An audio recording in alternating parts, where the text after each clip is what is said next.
कोण आहेत सोनम वांगचूक? काही हंगर स्ट्राईक? मूव्ही बघताना आपल्याला किती छान वाटतं ना. 3 इडियट मूव्ही आपण सगळ्यांनी बघितली. 3 इडियटमध्ये आमिर खानने ज्यांची भूमिका निभावलेली आहे ते आहे सोनम वांगचूक. सोनम वांगचूकच्या जीवनावर आधारित हा मूव्ही आहे. सोनम वांगचूक हे आहे तरी कोण? ते आहेत NIT ग्रॅज्युएट. त्यांनी NIT श्रीनगरमधून इंजिनिअरिंग मधून डिग्री घेतलेली आहे. इंजिनियर झाल्यानंतर त्यांना लाखोच्या पॅकेजची जॉबही मिळाली असते, पण त्या जॉबला त्याने लाथ मारून लडाखमध्ये एज्युकेशन सिस्टीम चेंज करण्याचं डिसिजन घेतलं. त्यासाठी त्यांनी चालू केलं SECMOL, student educational and cultural movement of Ladakh, जे प्रमोट करते प्रॅक्टिकल आणि एक्सपेरिमेंटल लर्निंग. तिथेच ते थांबले नाही, तर त्यांनी आईस्कुबासारखा प्रोजेक्ट चालू केला.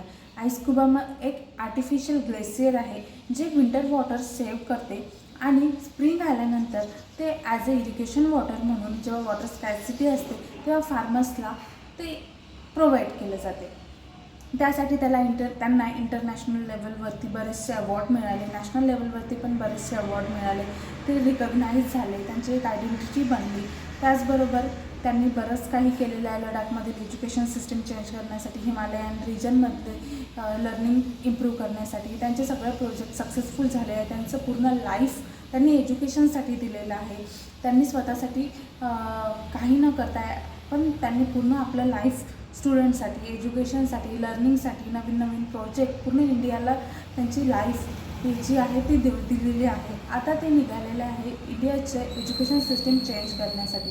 तर नक्कीच आपण सगळ्यांनी त्यांना सपोर्ट करायला हवा. मी त्यांना सपोर्ट करते, तुम्ही पण सगळे सपोर्ट करत असाल. आपण सगळे त्यांना सपोर्ट करूया. ते हंगर स्ट्राईकवरती बसलेले आहे. जुलै 2026मध्ये ते हंगर स्ट्राईकवरती दिल्लीला बसलेले आहे आणि त्यांचे दिवसेंदिवस त्यांची तब्येत बिघडत आहे. तर आपण सगळ्यांनी त्यांना सपोर्ट करूया आणि त्यांच्या हंगर स्ट्राईक सक्सेसफुल झाली पाहिजे हे